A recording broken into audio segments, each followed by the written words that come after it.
Hello everyone. इस slide में आप लोग एटम एंड मॉलिक्यूल्स देख रहे हैं जो आज हम इस वीडियो में करने वाले हैं क्लास 9 चैप्टर 3 साइंस का। और एनसीईआरटी एग्जाम्पलर भी इसमें रहेगा। ठीक है, तो स्वागत करता हूं आप सभी को हमारे चैनल आरसी टीजीटी एकेडमी पर। इस चैनल पे हम लोग एनसीईआरटी का जो है साइंस और मैथ करते हैं, जो कि सारे एग्जामों के लिए बहुत जरूरी हो जाता है। खासकर जो आप बोर्ड की एग्जाम तैयारी कर रहे हैं, class 9, class 10, class 6, class 7, class 9, जो भी हो, क्लास 6 से 12 तक इस वीडियो में जो है इस चैनल पे कराया जाता है। ठीक है, तो आप घबराए नहीं, आप अच्छे जगह आए हो और जो है आप लास्ट तक वीडियो जरूर देखें। ठीक है, क्योंकि इसमें जो है हर हर ऑप्शन का जो है डिटेल से आपको यहाँ पे बताया जाएगा। तो चलिए, पहला सवाल आपके स्क्रीन पे ये रहा। एक ही तत्व या अलग अलग तत्वों के परमाणु एक साथ मिलकर बने होते हैं। अच्छा, एक साथ मिलकर जब बने होते हैं तत्व एक साथ, तो उसे क्या कहते हैं? अच्छा, तत्व किसे कहते हैं? एलिमेंट। अणु किसे कहते हैं? आयन किसे कहते हैं? मिश्र धातु किसे कहते हैं? तो सबसे पहले एटम जो होता है, अणु, किसने? जॉन डॉल्टन ने दिया था। ठीक है, अब जो एटम्स होता है ये तो ना तो टूट सकता है ना ही बिखर सकता है, यानी कि अविभाज्य होता है। ठीक है, अब इसमें कह रहा है कि अलग अलग तत्वों के परमाणुओं के साथ जो मिलकर बने होते हैं ये क्या होता है? मॉलिक्यूल्स होता है, अणु होता है। ठीक है, ये जो होता है सेम एलिमेंट या डिफरेंट एलिमेंट से मिलकर बना होता है। जैसे हाइड्रोजन प्लस हाइड्रोजन, ये क्या बनाएगा? हीलियम। तो ये क्या हो गया? एक अणु हो गया। ठीक है, ये क्या हो गया? एक अणु हो गया। ठीक है, अगला प्रश्न क्या कर रहा है? हाइड्रोजन की परमाणु त्रिज्या कितनी होती है? अच्छा, परमाणु त्रिज्या, तो अगर नैनोमीटर, ये तो परमाणु त्रिज्या मापा ही जाता है नैनोमीटर में, तो यहाँ आप लोग फंस जाओगे। ठीक है, अगर ये ऑप्शन में दिया गया है 37 नैनोमीटर, जो कि गलत है। 0.037 होता है, लेकिन अगर इसे पिकोमीटर में बदलना है तो 1000 से मल्टीप्लाई करना पड़ेगा, तब कितना हो जाएगा? ये हो जाएगा 37 पिकोमीटर। इसका आंसर कौन सा हो जाएगा? 37 पिकोमीटर हो जाएगा। ठीक है, और अगर नैनोमीटर में दिया हुआ हो तो 0.037 नैनोमीटर बोलना है। ठीक है, इस तरह से आपको रहेगा। चलिए, HNO3 के आणविक द्रव्यमान की गणना करें। अच्छा, HNO3 क्या है? एक सवाल छूट गया क्या? कोई ना, कोई बात नहीं। आइटम्स आर, सही है ना? अच्छा, HNO3 के द्रव्यमान। अच्छा, हाइड्रोजन क्या करा है इसमें? HNO3 हाइड्रोजन कितना है? एक है। एटॉमिक द्रव्यमान मास कितना होता है? एक होता है। नाइट्रोजन कितना होता है? 14 होता है एटॉमिक मास। ऑक्सीजन इसमें कितना है? 3 है, लेकिन एक ऑक्सीजन का जो होता है 8 होता है द्रव्यमान, तो वैसा वैसा 3 है, तो 8 के 24। अब जोड़ देंगे, इसका जो हो जाएगा, नहीं नहीं, 8 दूनी 16, 16 होता है ना, ये तो एटॉमिक नंबर हो गया। एटॉमिक मास 16 48 होता है, यानी कि इसका एटॉमिक मास 48 हो गया। अब टोटल कितना हो जाएगा? 48 से 49, 9 4 13, यानी कि 63 म्यू हो जाएगा। ठीक है, यानी कि ये कितना हो जाएगा? Atomic mass 63। अब इसमें जो होता है मोलिकुलर मास और मोलर मास। ठीक है, इसका जो मोलिकुलर मास एटॉमिक थ्री, यानी कि HNO3 ये क्या है? इसको थोड़े आप लोग जो है कमेंट में बताइए। ठीक है, कमेंट में बताइए जल्दी से। कोई नहीं भाई, हम बता देते हैं, नाइट्रस, NITRIC नाइट्रिक एसिड है। ठीक है, HNO3 क्या है? नाइट्रिक एसिड है। इसका मोलिकुलर मास कितना होता है? 63। ठीक है, अगला प्रश्न क्या कर रहा है? Atoms are mainly made up of, यानी कि परमाणु मुख्य रूप से किसके बने होते हैं? किससे बने होते हैं? Option A neutron, option B proton, option C electron, या प्रोटॉन, इलेक्ट्रॉन और न्यूट्रॉन। तो ये किससे बने होते हैं? प्रोटॉन, इलेक्ट्रॉन और न्यूट्रॉन से बने होते हैं। ये स्मॉलेस्ट यूनिट ऑफ एलिमेंट है। ये क्या है? Smallest unit of element. आई बात समझ में? ये क्या कहलाता है? स्मॉलेस्ट यूनिट ऑफ एलिमेंट, जो कि 3 पार्टिकल से मिलकर बनता है। कौन कौन? प्रोटॉन, इलेक्ट्रॉन और न्यूट्रॉन होता है। इलेक्ट्रॉन जो होता है इसमें नेगेटिव पार्टिकल होता है। प्रोटॉन क्या होता है? Positive particle. और न्यूट्रॉन क्या होता है? जीरो, यानी कि न्यूट्रल होता है। ठीक है, अच्छा, इलेक्ट्रॉन कौन दिया था? J Thomson.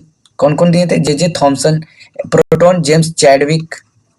ठीक है, न्यूट्रॉन्स, इलेक्ट्रॉन, प्रोटॉन्स, न्यूट्रॉन, आप लोग कमेंट में बताइए। ठीक है, अच्छा, अगला क्या करा है? Consider the following statement regarding postulates. ये क्या होता है? स्टेटमेंट होता है। पोस्टुलेट मतलब क्या होता है? स्टेटमेंट, कथन होता है। क्या होता है? कथन।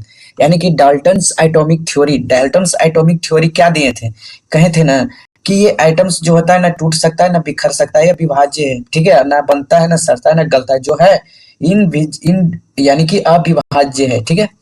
अगर ये अविभाज्य है, सबसे पहली बात, अगर जॉन डाल्टन ने ये बेसिक थ्योरी दिया तो ये गलत भी हुआ था। 1808 में ये जो है बेसिक थ्योरी दिए थे, लेकिन 1879 में जब जे थॉमसन इलेक्ट्रॉन की खोज कर दिया तो ये एटम का थ्योरी जो है, डाल्टन एटम की थ्योरी जो है गलत साबित हो गया था, ठीक है। अब जॉन डाल्टन थ्योरी ने ये law of conservation of mass neither be created nor be destroyed, यानी कि लॉ ऑफ कंजर्वेशन दिए थे। क्या दिए थे? Law of conservation, law of conservation.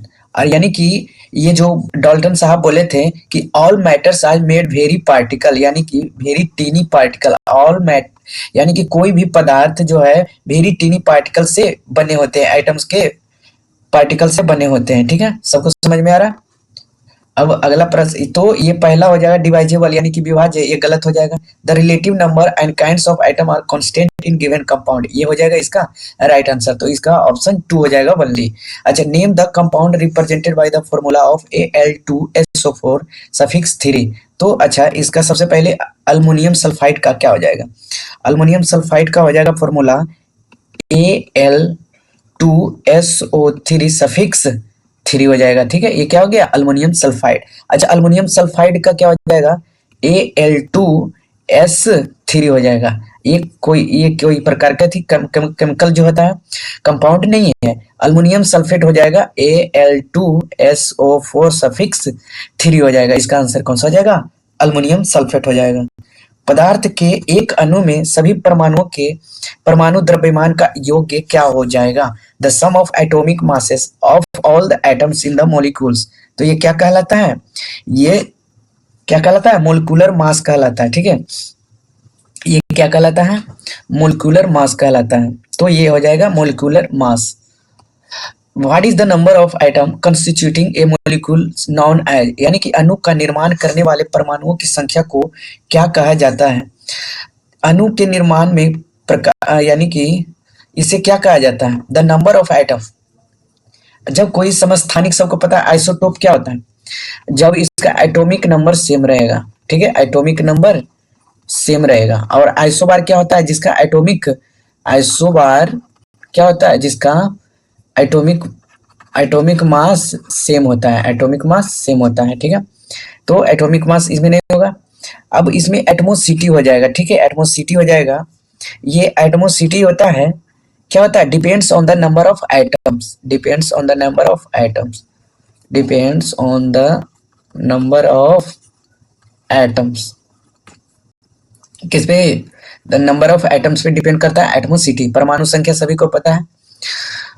अगला क्या कहता है? परमाणु त्रिज्या को किसमें मापा जाता है? तो ये atomic radius is measured in micrometre, nanometre, millimetre, या फिर तो अभी हमने बताया इसे नैनोमीटर में मापा जाता है, ठीक है, यानी कि 10⁻⁹ मीटर। अच्छा, डैश एकल परमाणु अणु का एक उदाहरण है। Is an example of single atom molecules. अच्छा, सिंगल एटम मॉलिक्यूल्स क्या होता है? द एलिमेंट, ये अक्रिय गैस होते हैं, क्या होते हैं? निष्क्रिय गैस, ठीक है, न्यूट्रल गैस यानी कि अक्रिय गैस। अच्छा, अक्रिय गैस है तो कौन कौन हो जाएगा? बताइए, हीलियम भी हो जाएगा, ठीक है, यानी कि इन लोगों के पास जो है सिंगल एटम मॉलिक्यूल्स होता है। अक्रिय गैस एक सामान्य रूप से एकल परमाणु के रूप में मौजूद होते हैं। अक्रिय गैस जिनको पूर्ण बाहरी इलेक्ट्रॉन गोल होते हैं, माना जाता है कि वे अन्य तत्वों को अभिक्रिया नहीं करते हैं, है ना, यानी कि वे अन्य तत्वों के साथ जो है अभिक्रिया नहीं करेगा, ठीक है, तो आंसर इसका कौन सा हो जाएगा? आर्गन हो जाएगा, आर्गन हो जाएगा। सोडियम क्लोराइड का आयरन में कितना आवेश है? अच्छा, NaCl, ये होता है पॉजिटिव, ये होता है नेगेटिव, ठीक है, यानी कि किसका पूछा है? सोडियम आयन पॉजिटिव वन हो जाएगा, ठीक है। अच्छा, पानी की सापेक्षता आणविक द्रव्यमान क्या है? What is the relative molecular mass of water? Molecular mass of water क्या समझते हैं? यानी कि सापेक्ष आणविक द्रव्यमान, है ना, सापेक्ष आणविक द्रव्यमान पूछ रहा है। तो अगर हम इसको पूछते हैं H2O, ठीक है, इसमें 2 हाइड्रोजन है और ऑक्सीजन कितना है? 1 है, 1 ऑक्सीजन है, अच्छा ऑक्सीजन है तो हाइड्रोजन एक है, तो 8 दूनी इसमें कितना हो जाएगा 16, और ये तो 16 और 2 इसका हो जाएगा ऑक्सीजन का एटॉमिक मास 2, तो 16 प्लस 2 कितना हो जाएगा 18। ठीक है, इसका क्या आंसर क्या हो जाएगा 18। अच्छा अगला प्रश्न क्या करा है, chemical formula of magnesium chloride MgCl2, क्या हो जाएगा मैग्नीशियम क्लोराइड हो जाएगा। ठीक है, मैग्नीशियम क्लोराइड।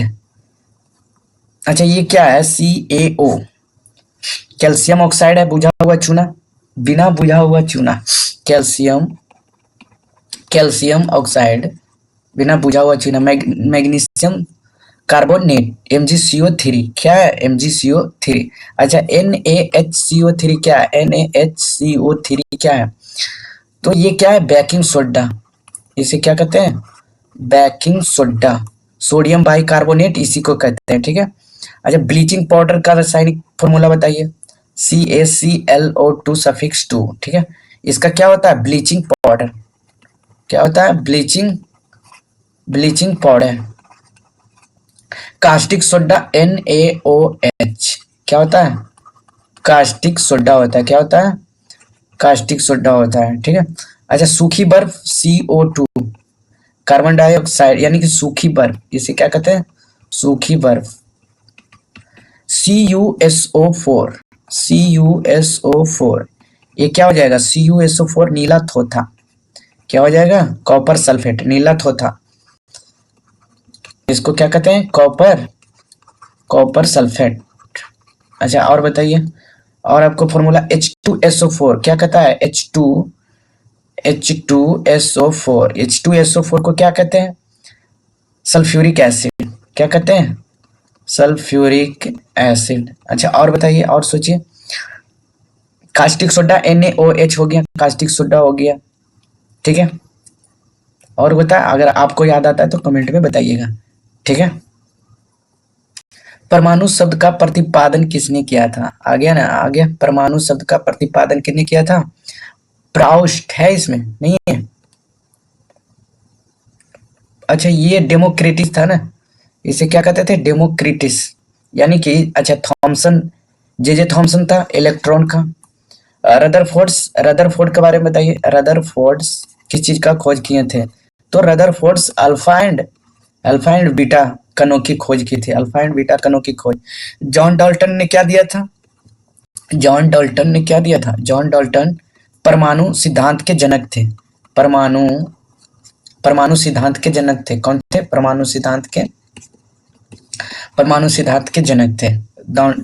अगला प्रश्न क्या करा है, a positively charge ion is called, यानी कि पॉजिटिवली चार्ज एक धनात्मक आवेश आयन को क्या कहा जाता है, तो धनायन कहा जाएगा, इतना आसान था।